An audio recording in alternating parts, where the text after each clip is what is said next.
पहलगांव में आतंकी हमलों के बाद ओवैसी की अपील कि देश के मुसलमानों से असुद्दीन ओवैसी ने अपील की है कि जुमे की नमाज में वहां पर काली पट्टी बांध कर जाएं, भारत के अमन चैन को कमजोर नहीं होने दें और तमाम भाइयों से ये अपील उन्होंने की है कि दुश्मन की चाल में ना फंसे। इसके साथ साथ एक बार इनकी बात सुन लीजिए। मैं असदुद्दीन ओवैसी आप तमाम से अपील कर रहा हूं कि जैसा कि आप तमाम लोग जानते हैं कि पहलगाम कश्मीर में पाकिस्तान के लश्कर तैयबा के दहशतगर्दों ने 27 से ज़्यादा हमारे हम वतनों की जानें ली हैं। कई लोग अपनी जान ज़ख्मी हैं, अपनी जान बचाने की लड़ाई लड़ रहे हैं।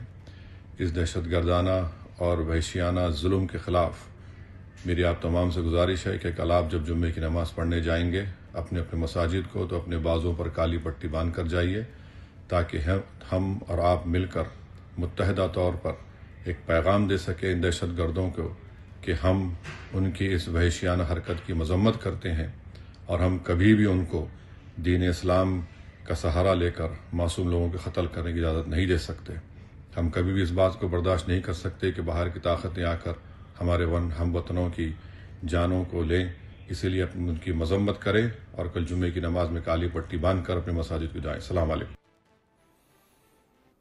एक संकेत तो ये है दुग्गल साहब, और दूसरा संकेत जो हमारे संवाददाता साथी हैं जो कि सर्वदलीय बैठक कवर कर रहे थे, उन्होंने ये भी जानकारी दी है कि असदुद्दीन ओवैसी ने सिंधु नदी का पानी पाकिस्तान को देने से रोकने का भी विरोध करने की बात की।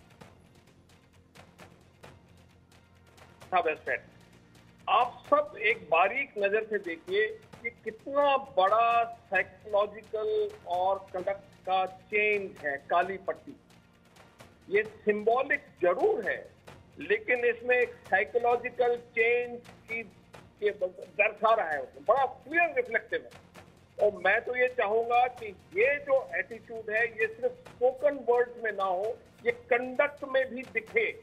और इसकी शुरुआत इन्होंने नहीं की, इसकी शुरुआत हुई है जम्मू एंड कश्मीर के मस्जिदों में जो लोग वहां गए, वहां के जो मौलाना हैं उन्होंने भी अपील की है, वहां के जो छोटे बिजनेसमैन हैं उन्होंने अपील की है।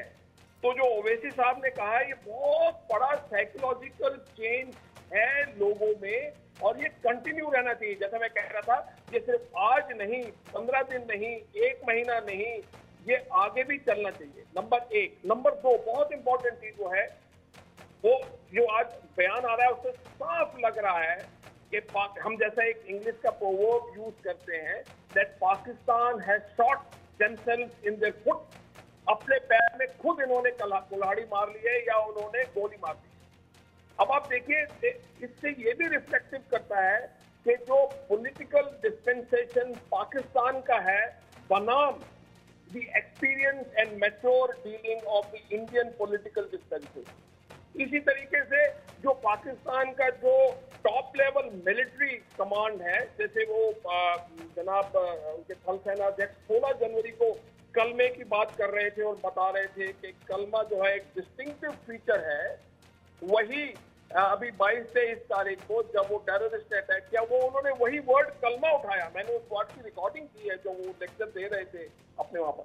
तो ये देखिए, वो उनका बनाम हिंदुस्तान के जो डिफेंस फोर्सेस हैं, टॉप लीडरशिप है, उनकी मैच्योरिटी देखिए। तो एक बड़ा इमेच्योर डीलिंग है, बड़ा जो एक फूल हार्डी जिसे कहते हैं और शूटिंग देमसेल्व्स इन ओन फुट वाली बात है। तो ये एक मैच्योर और वर्सेस इमेच्योर का भी रिफ्लेक्शन है। तो अब भारत को मैं ये नहीं कहूँगा फायदा उठाना चाहिए।